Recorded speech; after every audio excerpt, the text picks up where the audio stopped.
Olá, eu sou Carolina Botelho, diretora jurídica da ADM Amazonas, e hoje nós vamos abordar um tema super relevante e atual, que está cada vez mais presente no nosso dia a dia, que é a infraestrutura para carros elétricos.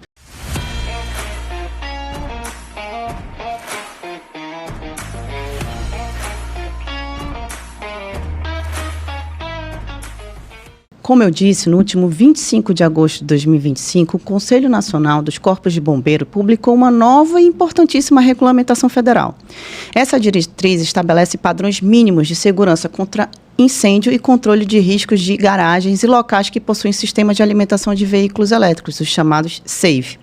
Essa medida não é apenas um detalhe. Ela implicará diretamente numa mudança de rotina dos condomínios residenciais, comerciais e as empresas que oferecem pontos de recarga. O objetivo dessa regulamentação é, claro, mitigar os riscos associados à crescente infraestrutura de recarga, garantindo que a inovação seja acompanhada também de uma proteção robusta. E agora, essa regulamentação traz requisitos técnicos que não podem faltar na instalação elétrica. Eu vou detalhar aqui um pouco das inovações dessa diretriz em relação às instalações elétricas, que é crucial que todos estejam cientes delas, pois elas entrarão em vigor já em fevereiro de 2026. Os tipos de carregadores. O primeiro, em relação aos tipos de carregadores, fica restrito o uso de carregadores do modo 3, wallbox e do modo 4, que são os rápidos, em garagens. O uso das tomadas comuns, que são o modo 2, fica absolutamente vedado. Muitos vão se perguntar por que não pode usar uma tomada comum.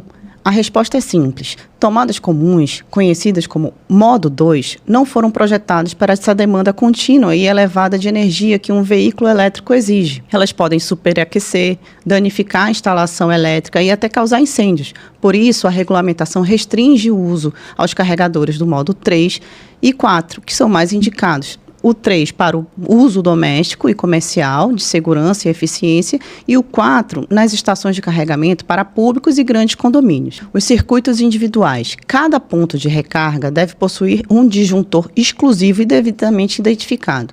Isso significa que para cada estação de recarga, seja ela uma vaga de garagem individual ou um ponto de uso comum, ele deve ter seu próprio circuito elétrico, independente dos demais circuitos do imóvel. Desligamento de emergência. Deverá ser instalado um dispositivo de desligamento manual da energia a uma distância máxima de 5 metros da vaga. Pensa no cenário de emergência, um princípio de incêndio, uma fumaça. Tem que ter um botão de emergência visível e de fácil acesso, ao no máximo 5 metros da vaga, que permite que a energia seja cortada imediatamente. Essa medida visa uma ação rápida em situações críticas, minimizando riscos e permitindo uma atuação segura das equipes de resgate. E, claro, a conformidade normativa. Toda a instalação elétrica deve seguir rigorosamente as normas técnicas previstas pela ABNT. E agora, seguindo para o que não pode faltar em relação às adaptações estruturais para os edifícios. Além da parte elétrica que eu já comentei, a nova regulamentação exige adaptações estruturais nos edifícios. Aqui é mais complexo e vai dar um pouquinho mais de trabalho, mas essas exigências variam de acordo com a data e o tipo de construção do imóvel. E é importante entender essas diferenças para que a gente consiga entender as obrigações de cada um do tipo de imóvel. Para os edifícios novos, com garagens fechadas, a construção deverá contemplar obrigatoriamente o sistema de sprinklers, que são aqueles chuveiros automáticos, a detecção de incêndio e a exaustão mecânica de fumaça. Adicionalmente, a estrutura de garagem precisará ter uma resistência de fogo comprovada de, no mínimo, 120 minutos. Essa parte é muito trabalhosa. Já para os edifícios existentes, os condomínios e proprietários terão um prazo para adaptação, que serão definidos pelos corpos de bombeiros de cada estado. Será compulsória a instalação dos sistemas de detecção de incêndio e a implementação do uso do gerenciamento de riscos. Aqui, a atenção deve ser redobrada por parte dos síndicos e administradores de condomínio, porque embora não haja, por exemplo, a obrigatoriedade imediata dos sprinklers e para os edifícios já existentes, a instalação desse sistema de detecção de incêndio é compulsória. E mais importante ainda, a necessidade da criação de um plano de gerenciamento de riscos riscos, que demonstra que a segurança deve ser uma prática contínua do condomínio. E aí, esse tipo de treinamento exige o envolvimento do condomínio, dos condôminos, do administrador. E esse prazo, ele vai ser estabelecido, mas é crucial que haja um planejamento por parte do condomínio. E aí, ele tem que observar toda essa determinação da regulamentação. Por fim, para garagens externas e residências unifamiliares, elas estão sujeitas às regras mais brandas, focadas em proteção contra intempéries e avaliações técnicas, sem uma obrigatoriedade desses sistemas mais complexos, que eu acabei de falar, de explicar em relação aos demais condomínios. A regulamentação, ela é proporcional ao risco em ambientes abertos e em residências individuais. O risco da propagação do fogo e o acúmulo de fumaça é naturalmente menor. Então, portanto, as exigências são mais brandas, focando na proteção das instalações elétricas contra chuva e sol e na garantia de que seja feita por um profissional qualificado.